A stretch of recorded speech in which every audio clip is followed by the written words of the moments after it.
Hey everyone, welcome back to the channel. Today we are reacting to the White House briefing with Press Secretary Karoline Leavitt and Vice President J.D. Vance concerning the government shutdown.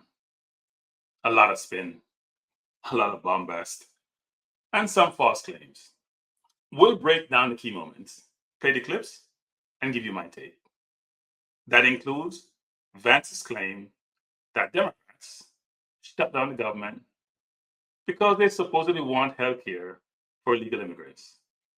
A talking point repeated by Speaker Mike Johnson and even President Trump. We'll look at a few things. One, the president admitting the shutdown gives government a chance to clear out deadwood, waste, and fraud. And he also told CBS News that when there's a shutdown, you have to do layoffs. We'll also talk about why billions are being withheld from New York infrastructure projects. And three, why this standoff is different from previous shutdowns. Let's dive in. As of yesterday, the federal government, the US government, is shut down. Congress failed to pass a funding bill. Now, Republicans are leaning into immigration as their narrative, insisting Democrats are responsible because they supposedly want benefits for undocumented immigrants. Let's go to the first clip. Democrats in Congress have officially shut down the United States government. The Democrats shut down the government because President Trump and the Republicans will not force American taxpayers to pay for free health care for illegal aliens. America is $37 trillion in debt. We cannot afford to provide taxpayer-funded free health care to illegals who broke the law to enter our country. Right from the top, you see the framing. You hear Karoline Leavitt. Democrats are to blame. But there's no acknowledgement that Republicans control all three branches of government and even the Supreme Court. So they control the agenda. They control negotiations. Republicans have been running this old playbook for years. Take a complex issue, simplify it into a lie, and weaponize it to stir fear and anger. Think about the framing. Democrats shut down the government because they want free health care for illegal aliens. And we can't afford to pay for it because we have a huge budget deficit. Sounds outrageous, right? That's the point. It engineers outrage. Here's the truth. Undocumented immigrants are not eligible for free taxpayer-funded health care under the Affordable Care Act. Look it up. Full stop. By continually repeating these false lines, Republicans create a powerful wedge. You know why? It pits struggling American families who are worried about bills, about debt, about their own health care against immigrants who they say are getting something for free, which they don't deserve because they're here illegally. And let's be honest, it worked brilliantly on the campaign trail. This kind of rhetoric helped Trump get elected. It's now being dusted off, rebranded for the shutdown fight. It's not about fiscal responsibility. It's about creating fear, resentment, and backlash against the Democratic establishment. That's the strategy. Lie big, repeat it often, and make the other side look like they're betraying America. They're not patriots. It's not policy, it's propaganda. And it's worked beautifully in the past, and they hope it works again. It's designed to distract from the real issue. Republicans are shutting down the government because they want to dismantle Obamacare and strip away health care for millions of Americans. This is not new. They've been trying to do this from Trump's first term in 2016, and they believe they now can achieve that objective. So what Karoline Leavitt is saying, we get it. Play that same narrative, use that same playbook, and hope it's effective as it was in getting Trump reelected. What they have done instead is to shut down the government because we won't give billions of dollars to healthcare funding for illegal aliens. That is what has actually happened. To the American people who are watching, the reason your government is shut down at this very minute is because, despite the fact that the overwhelming majority of congressional Republicans and even a few moderate Democrats supported opening the government, the Chuck Schumer AOC wing of the Democratic Party shut down the government because they said to us, we will open the government, but only if you give billions of dollars of funding for health care for illegal aliens. Now you hear Vance's comment, and frankly, this is false. Undocumented immigrants are not eligible for Affordable Care Act subsidies. Go check the information. Go check healthcare.gov. They're not eligible. And notice, this isn't just Vance saying this. This seems to be a coordinated message. Mike Johnson repeats it.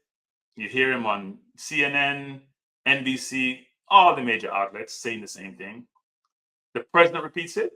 This is about drilling a false narrative into the public. Nowadays, it just seems like we're living in an alternative reality where lies are normalized. What makes it even more disturbing and frustrating is that many of these same leaders, they brand themselves as Christians. If you really stand on biblical truth, how do you justify building your politics, your narrative on deception? And people, that's the contradiction. Morality as branding, not practice. Hypocritical. Say one thing, do something else. Espouse the view of being a Christian, but don't live by Christian values, or just don't operate that way.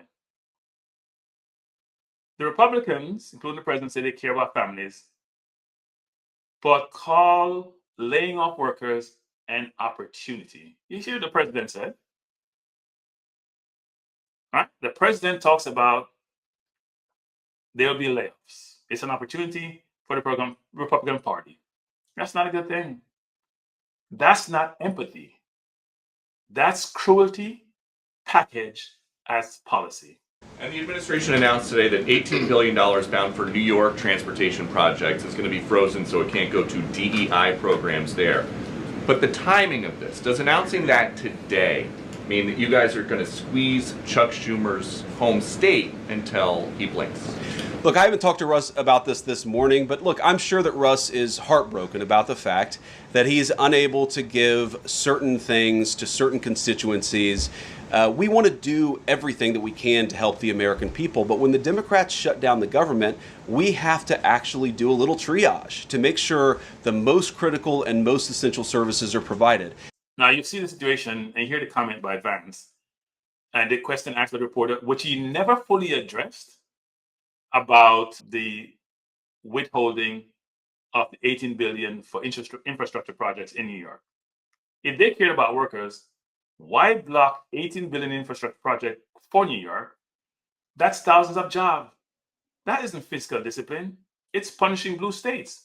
And we see this narrative and this situation and this device that's been created between the blue and red states, and our politicians are doing this, especially the current administration. It's amazing how divisive things have become. And when they want to get their way, they'll go after the blue states to get their way, believing that people in those states would then go against their representative if they don't acquiesce to the Republicans. Now, let's not forget the human side of this. Imagine a TSA officer working 10-hour shifts, raising 2 kids, already living from paycheck to paycheck, and now wondering if they're going to get a next paycheck, if a paycheck will come at all. In fact, given the narrative about layoffs, there must be anxiety running through the entire federal workforce because people don't know who's going to be remaining, who's going to be fired, and who's going to be laid off. In just under 9 months, we have seen the following. A federal workforce was gutted through the Must Dodge initiative. ICE ramps up deporting people based on demographics, based on what they look like. So, for example, looking like a Hispanic, versus having empirical evidence to substantiate the veracity of those individuals, whether they should be in the US or whether they're legal or not. Supreme Court siding with Trump and the Republicans on a continual basis in most cases. Pressure on the Federal Reserve, a supposed independent body, even threats to fire a Fed chair, not being Republican. In fact, trying to fire a Fed chair. If Lisa Cook, the Fed chair who Trump wanted to fire, and basically trumping up charges to find a reason to get rid of her. This isn't governance, people. It's domination. It's autocracy. If one was to assess the Democratic leadership, you look at Jasmine Crockett and AOC. They're the ones who look like they have what's needed to fight in this environment. The current elected leadership, Hakeem Jeffries and Chuck Schumer, look like they have no you-know-what for this fight. This is the first time you see them trying to put up some kind of fight and show that they're going to stand up to these bullies. It's amazing to watch, and the Democratic constituents are not happy with their leadership. And frankly, I think Chuck Schumer is feeling that pressure. And let's be honest about the politics, is that Chuck Schumer is terrified she's going to get a primary challenge from Alexandria Ocasio-Cortez. The reason why the American people's government is shut down is because Chuck Schumer is listening to the far-left radicals in his own party because he's terrified of a primary challenge. Because the view, as you heard Vance says, is that AOC may want to challenge Schumer for his seat. And when she was asked that in a recent press conference, she sort of skirted the question. And frankly, at this point, Democrats probably got to consider the leadership they have. Why would a bully back off if when they're bullying you, you just acquiesce and take what they're doing? So Democratic leadership are trying to play by the rules, and the Republicans are not playing by the rules. They've discarded the rules. They're not following any legal precedent, anything that's legal today. They're trying to change up and change everything that's being done and do it their way. But Democrats are trying to play by the book. You can't play by the rules and play by the book if your opponent's not doing so. It's a recipe for disaster. AOC and Jasmine Crockett seem like they are willing to fight. Schumer and Jeffries do not. And that's probably the Democrats' biggest problem. And Democrats, after a month of watching, not saying much, their constituents be very frustrated. Democrats are basically saying, we have enough. We're not taking it anymore. Now, inside the Democratic Party, there's a lot of tension. Many believe Schumer and Jeffries were too soft, too willing to cave, had no messaging, not demonstrating leadership. We see Gavin Newsom in California seem like the de facto leader of the Democratic Party. Now the rank and file are demanding that the Democrats fight, demanding the leadership fight, or, frankly, lose their seats. I think that's why leadership is finally taking a harder line. They're signaling to voters that, you know what, this administration has gone too far. They don't follow the rule of law.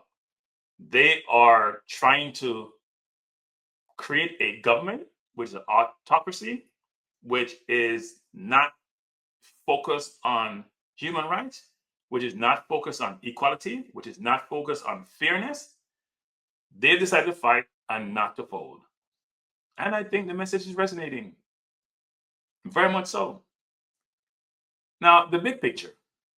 Republicans, coordinated talking points, mixed messaging, policies that hurt workers, and the Democratic Party is finally deciding to fight back. The American people want the government reopened, and this is proven in a new New York Times poll showing that 2 in 3 Americans say the government should not be shut down by the Democrats, even if their absurd demands are not met. Now, you see the graph of what the public think. The takeaway is most Americans blame Republicans, no matter what Karoline Leavitt says, because she seems to suggest that 2/3 blame the Democrats. That is not the case. That's not what the polling says.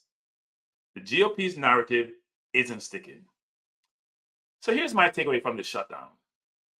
This isn't about protecting workers. For the Republicans, it's about pushing false narratives, punishing blue states, and using that as a means of forcing Democrats to come to the table and to approve the spending bill.